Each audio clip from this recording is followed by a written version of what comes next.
Well, it was a very exciting event for us because the Davidsonians for Freedom of Thought and Discourse actually got going in 2018, October, July, October of 2018. So we'd been around for a while, and the struggle was was pretty intense. We became very concerned, a number of alumni, about the status of free expression on the Davidson campus, and there were other issues as well, lack of diversity of viewpoint. So we first went to the president, then president, with a series of stating our issues and asking for some requests, like shouldn't Davidson adopt the Chicago principles for free expression, and other things. We got no response, quite frankly. So we pedaled along for 2 years. It's an uphill battle when you start raising questions that people don't want to hear. And let's face it, most alumni really are not that engaged with their college, and they sort of really are, many don't want to know if there's a problem. So you're not very popular when you start these organizations. So we had faced a fair amount of criticism. We were aware of that, but we persisted. And then, fortunately, ACTA, we connected with.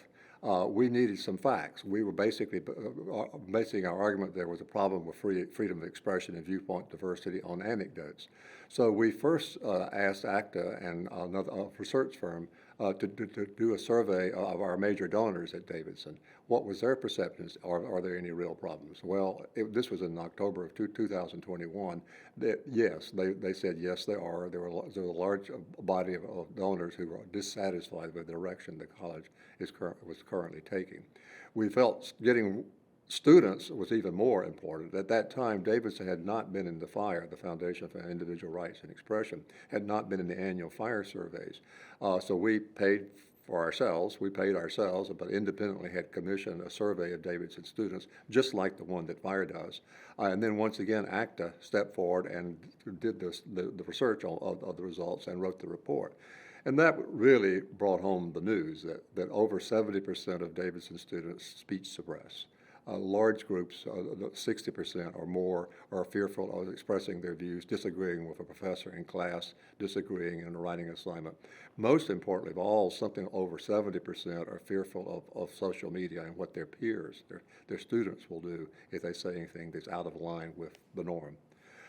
So this was important news. We tried to get the college to look at it with not a great deal of success. And in the midst of that, then we had met up with the Princeton group, with other groups that ultimately formed AFSA, the Alumni Free Speech Alliance.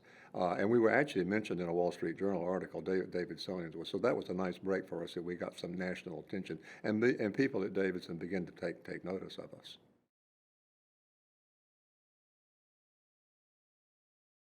Well, it helps to know that you're not alone in these struggles. And I think that's one of the great strengths of AFSA, that we found that this is really a national issue, and that colleges and universities and alumni at colleges and universities are waking up that it is. And we also just learned so much from each other. Other groups have formed.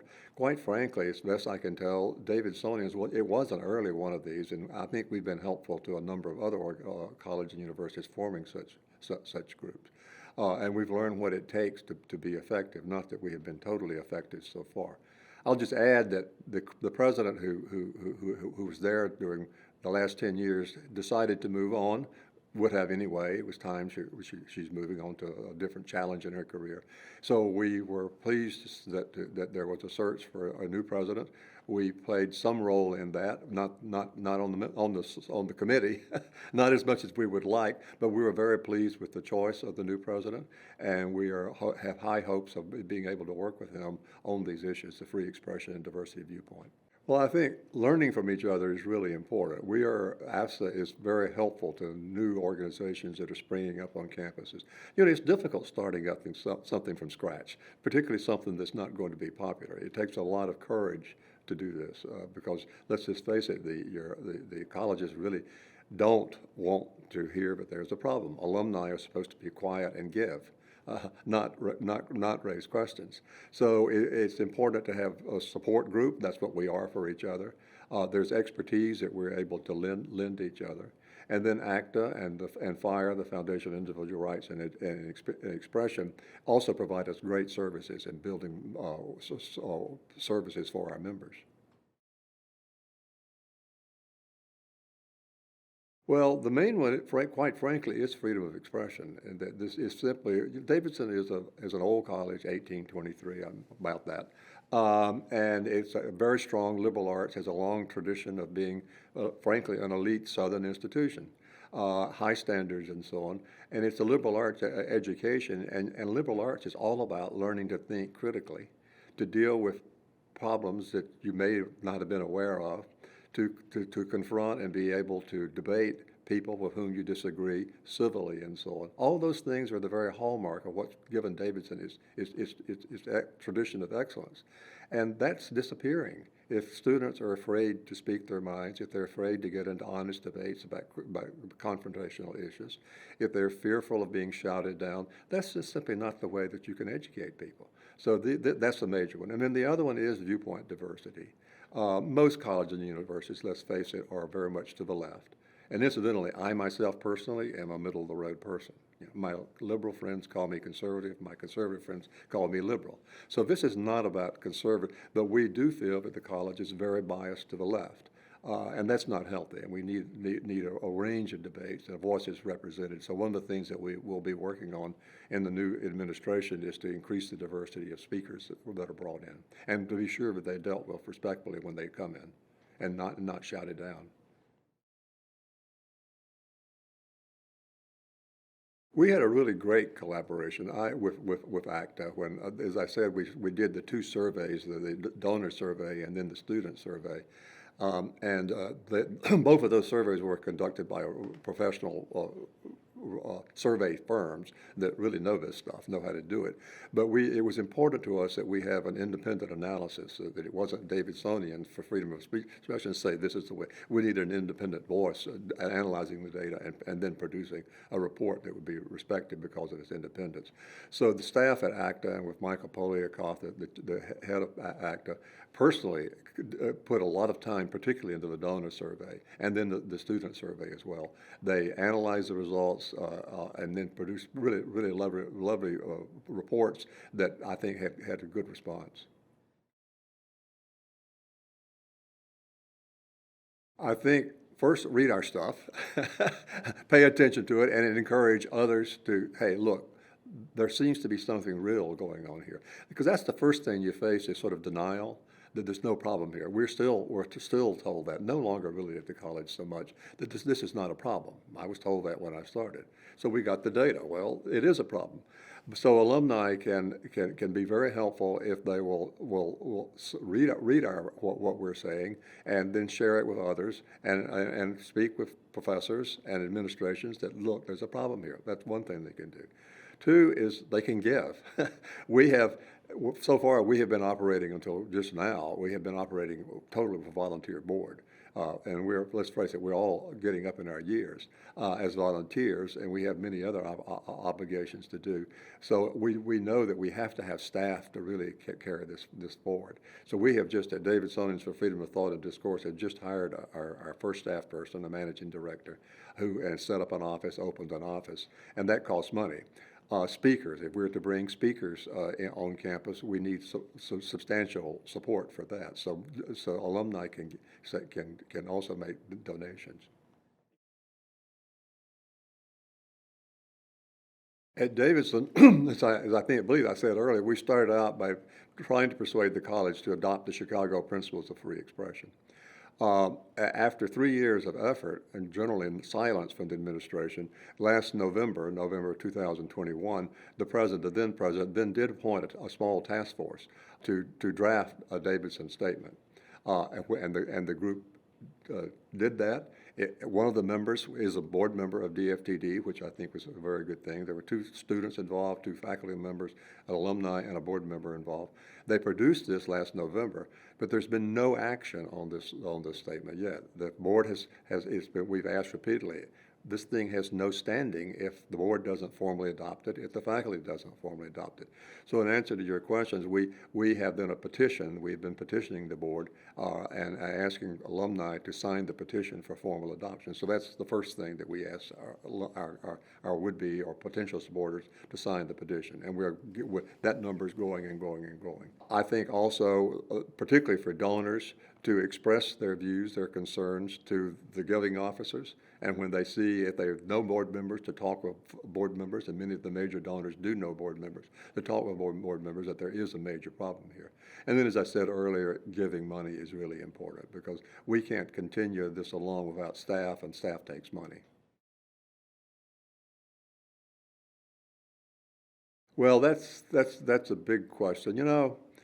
Uh, I think of the alumni are the only real long-term stakeholders of colleges and universities. Everyone else comes and goes. Think about it.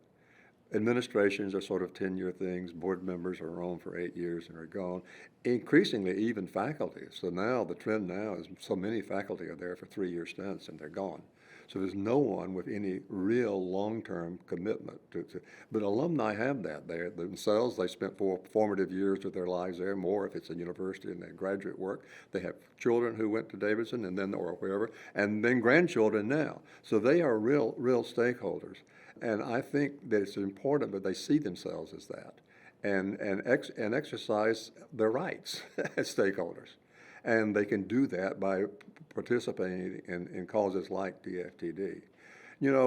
Alumni offices, and this is with all due respect, alumni offices are there to get the alumni to give to the college financially. And that's really what it's all about. They're not really there to get feedback from alumni on issues and so on. And that's just a fact of life. And I don't criticize them for that. I understand if I were working there, I would feel the same way. But we are a voice for accountability, Davidsonians of freedom of thought and discourse. And this is a way by supporting us that alumni can help make sure that the college is being governed accountably. Oh, that's a good one. And you know the answer. Most of them don't. It's that straightforward. I mean, I can give you chapter and verses, but I will not do by name. It's they adopt the principles, but then in fact nothing little is done to enforce them, or I hate to use the word enforce, to apply them. But one thing, our next step, if we are able to get the board and hopefully the faculty to adopt the Davidson statement, which is very good, and it includes diversity, equity, inclusion, which we love. So that's the other thing of this. We're sort of presented as against diversity and equity inclusion. Oh, you've got to be kidding. I mean, free expression, there would be no diversity of equity inclusion if there had not been free expressions. So come on. So I'll set that aside. But we want to get our principles adopted, and then we think that new student orientation needs to have a large segment which is all about freedom of expression. Because students come to campus not knowing that it's not okay to be silent, that you're expected to speak out. And at Davidson, the honor code is time honored, and it's very important in our traditions. We all grew up, you don't lie, cheat, or steal. You sign every paper you write. That I haven't done any of that. We want freedom of expression to be on a par with the honor code at Davidson. We think there should be a plaque, probably played that this is what Davidson is all about, freedom of expression. So I think working hard on the new student orientation. At Emory University, there are policies, and that's where our current president, who has just arrived, came from. There are very clear policies to apply the principles. I'm not sure that Emory has adopted the principles, but they have policies that are, I think, very good about ensuring that freedom of expression is advanced. Well, I think it's all about Western civilization. Education cannot be real if there's not real dialogue and honest dialogue, and if there's not an environment where people disagree, where they're exposed to ideas that they may initially even abhor, but discover, well, wait a minute, there's a kernel of something in this. To be, I think, an educated person, you have to have an open mind and be willing to wrestle with new ideas. It's as simple as that. And then similarly on the Calvin report, I feel very strongly that a university president, college president, is an abuse of power to be expressing their political or ideological viewpoints on campus. That's not what a college is supposed to be. It's supposed to be open to all ideas.